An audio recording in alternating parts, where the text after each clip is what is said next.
Hello Momshies! So ngayon, gagawa na naman tayo ng pizza, pero this time, tayo na ang gagawa ng pizza crust or dough. So, ang gagawin natin, we will mix the following in a bowl. 4 cups of flour, 1 tablespoon of salt, 4 tablespoons of baking powder, 1 cup tap water, 2 tablespoons of warm water, 4 tablespoons of cooking oil. So we will mix them together.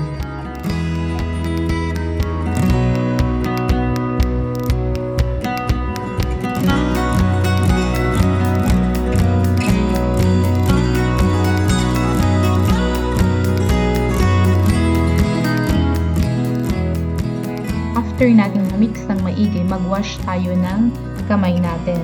Make sure that our hands are clean and dry before natin ito masain. Gawin natin ito ng 15 minutes.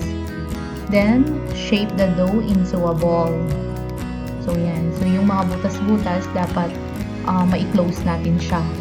At maganda yung pagkakabilog nito.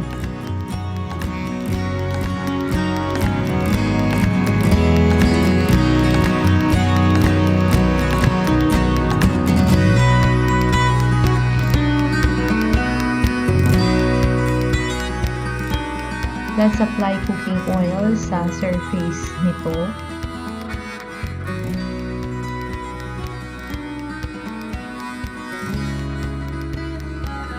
Saka natin ibalik sa bowl and then cover and leave it for 30 minutes. After 30 minutes, roll dough into a wooden chopping board. Then after natin ma-roll ito, to start dividing it. Dapat equally divided. Bale, 12 na pizza crust ang magagawa natin ngayon.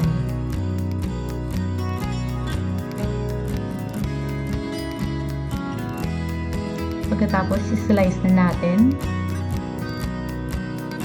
Pagkatapos natin na ma-divide, i-form na natin ulit na parang bola. So, make sure na ma-close natin ito at walang butas. So, dapat maganda yung pagkakabilog.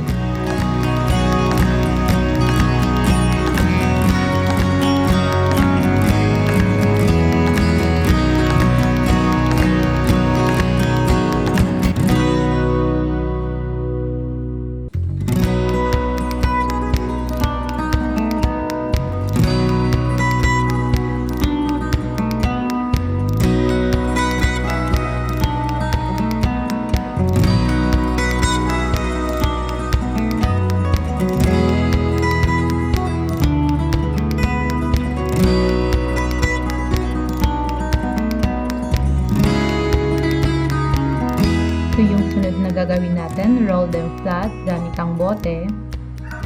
Lagyan natin ng kaunting flour para hindi siya madikit or hindi sila magdikit-dikit. So, konti lang sa surface niya. Lagyan natin para hindi siya masyadong madikit.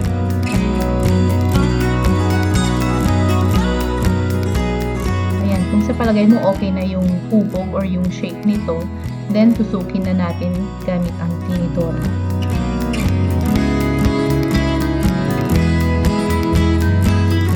Iluluto na natin ang ating crust. Maglagay ng kaunting cooking oil, i-spread lamang ito, and then ilagay na itong ating pizza crust.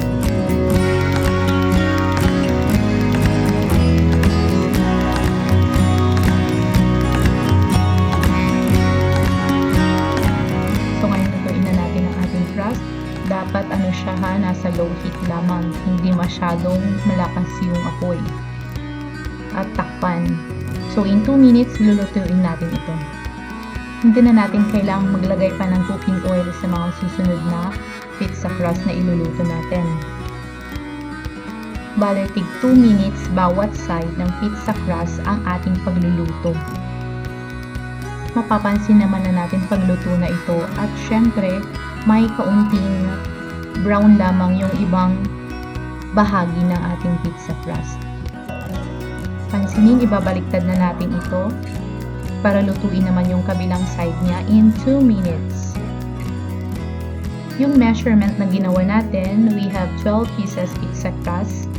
Yung iba'y tatago natin sa ref para magamit na naman sa susunod. So, pwede siyang itago in a week. Okay, so gagawa na tayo ng pizza. Ito na yung ating dough. So, para sa ating toppings, kakailanganin ng pineapple, red bell pepper,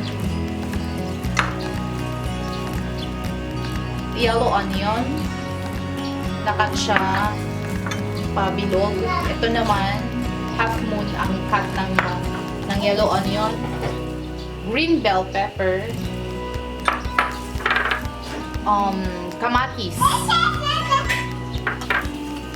hotdog, tuna na medyo maanghang, may chili, mushroom,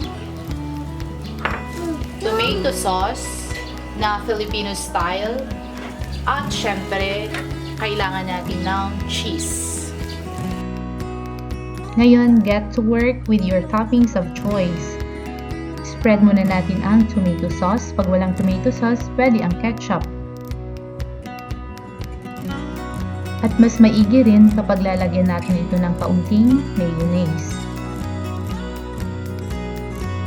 Ngayon, pwede na nating simulan sa paglalagay ng topping. So, nasa sa inyo yan kung ano yung flavor ng pizza na nais ninyo.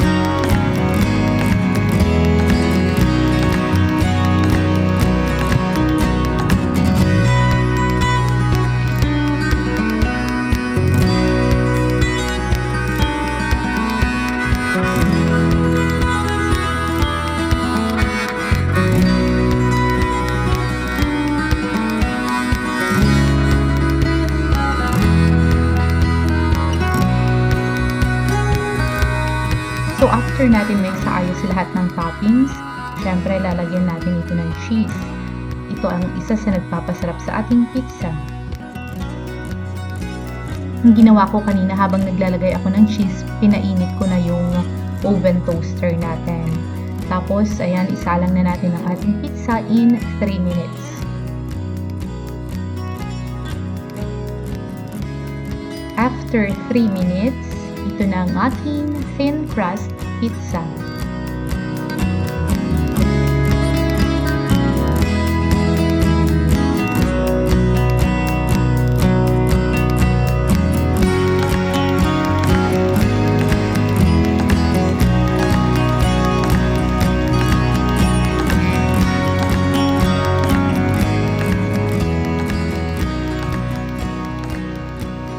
Kung papansinin natin, nag-melt nga yung cheese na nasa ibabaw nito. So after removing the pizza in the oven, then slice it and serve. Bakit pa tayo bibili ng pizza kung kaya naman natin gawin ito sa ating mga bahay? Di ba, mommies? Craving more? Subscribe to Mom's Hands. Happy cooking, mommies!